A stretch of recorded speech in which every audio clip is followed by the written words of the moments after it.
watching Be Inside TV.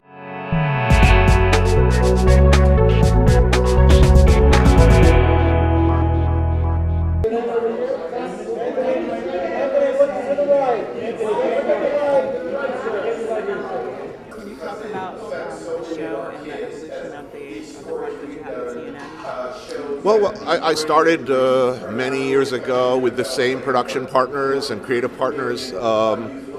It's like a long touring band at Food Network with a show called Cook's Tour that had really grown out of my desire to travel and my dim realization that my book had been successful enough to maybe get away with getting somebody else to pay for that. It started out as a food show, me traveling around the world eating and drinking, and then we moved to Travel Channel, and it became slightly wider scope, food and travel, or travel through the prism of food. And now, the sky's the limit. CNN has given us just such incredible freedom to wander completely out of the dining room and away from the table when I choose to do so, that I don't really know where we're going. And I guess that's most of the fun, is that we have freedom to tell stories, any stories we like, anywhere we go. I don't flatter myself into thinking that, well, at least I think I'm smart enough to know that as a chef for 38 years that it's probably a good idea to at least start the conversation over food or through the prism of food, and to continue to do that. But certainly we're free to tell an ever wider range of stories, and it's something I'm very grateful for. Now, you mentioned your book, and you're talking about, like, in terms of telling stories about making food. The book that kickstarted a lot of controversy and things in terms of your career. How did you feel about taking that type of risk to put that type of book out? Well, Kitchen Confidential, I wrote Kitchen Confidential as a 44-year-old working line cook chef, meaning I actually worked the line, I actually cooked your food, I didn't stand there in a starch jacket yelling at people.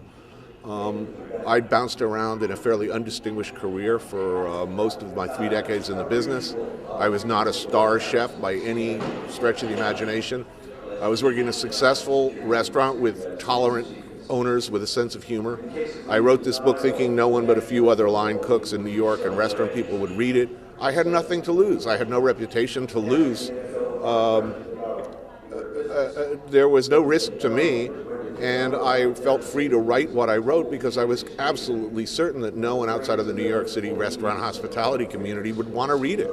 Why would anyone? It was such a New York book about a weird little subculture within already within a subculture. So it came as a very happy surprise to me when the book did well.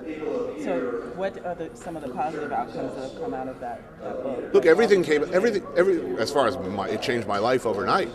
Now I have the best job in the world, and I'm paying my rent on time. I have health insurance. But also in terms of the food industry. The food industry, I don't know. I think it's been a positive, but also a negative. I have a lot of chef friends. Most of my friends are still in the industry, and they are wary of young cooks who show up citing me as a role model. It was never intended. The book was never intended to advocate the kind of knuckleheaded behavior that marked my career. I think it's worth noting that I didn't have a particularly successful one. Most of my chef friends would never, at any point in their lives, have ever hired me as a cook, and there's a reason for that. So in terms of like the celebrity that's attributed to chefs, like a lot of chefs are given rock star status now. I think the celebrity chef phenomena was well underway before I arrived on the scene. I think that Emeril Lagasse, for instance, Mario Batali, people like that were well on their way for being celebrated for actually cooking. I was celebrated for writing a rather disgraceful over testosterone memoir. But how do you feel now about the evolution of the perception of the profession? Anytime there's the rise in status I've seen in the cooking profession is a good thing. The empowerment of chefs, elevating them from basically backstairs help service positions to someone whose opinion you might actually want to hear. This is surely a good thing. Chefs work hard. They're good people. They're generally good-hearted people. They're creative. Let me go back to say again, they work incredibly hard. Who else should you listen to when deciding what to eat? I want to know what your best game is.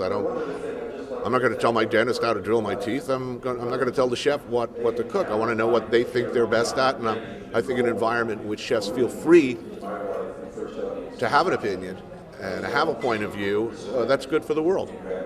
And you and Paula Deen have been having conversations, certain exchanges back and forth. Do you have like a truce now?